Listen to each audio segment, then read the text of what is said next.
नमस्कार. महाराष्ट्र सरकारने एक ऐतिहासिक निर्णय राज्याच्या मच्छीमारांच्या भविष्याच्या दृष्टिकोनातून घेतलेला आहे. तो म्हणजे आपण मासेमारीच्या बंदीचा कालावधी हा 15 ऑगस्टपर्यंत केला. हल्लीत झालेल्या अधिवेशनामध्ये राज्य सरकारने मत्स्य खात्या मंत्रालयाने ह्याबाबत मी स्वतः त्याचं निवेदन केलं. हेतू एवढाच होता की राज्याचं मत्स्य उत्पादन वाढावं, जी वर्षानुवर्ष असंख्य मच्छीमार बांधवांची मागणी होती.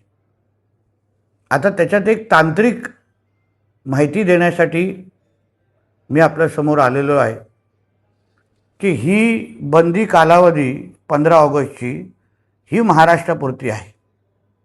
पण केंद्र सरकारच्या नियमानुसार 1 ऑगस्टपासून मासेमारी सुरू होते आणि आपल्या सर्वजणांना माहिती आहे 12 नॉटिकल माईल्सपर्यंत राज्याची हद्द असते.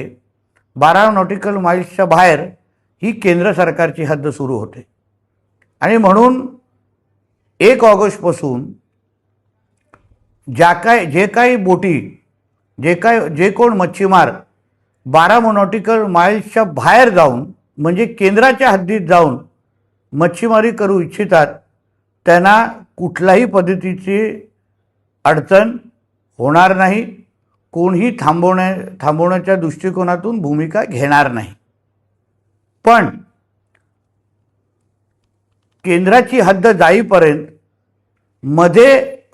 राज्याच्या हद्दीमध्ये कोणीही अनधिकृत मच्छीमारी अगर करेल तर राज्याचं मत्स्य मंत्रालय त्यांच्यावर कडकची कडक कारवाई करण्याच्या भूमिकेमध्ये आम्ही सगळेजण आहोत. कोणीही आमच्या मच्छीमारांच्या हक्काचे मासेमारीच्या साठ्यावर अनधिकृत पद्धतीने मासेमारी करून अगर त्याच्यावर नजर ठेवत असेल तर आम्ही कोणालाच सोडणार नाही. परत एकदा आपल्याला सांगतो की केंद्राच्या हद्दीपर्यंत जाण्यासाठी कुठलीही अडचण नाही. केंद्राच्या हद्दीमध्ये 1 ऑगस्टपासून मासेमारी सुरू होणार आहे. राज्याची हद्द किंबहुना राज्याच्या हद्दीमध्ये 15 ऑगस्टच्या नंतर मासेमारी आपण करण्याची सुरुवात करत आहोत. ह्या बाबतीत सगळ्या जणांनी नोंद घ्यावी. धन्यवाद. ताज्या बातम्या बघण्यासाठी राजसत्ता न्यूज चॅनलला लाईक करा, शेअर करा आणि सबस्क्राईब करायला विसरू नका.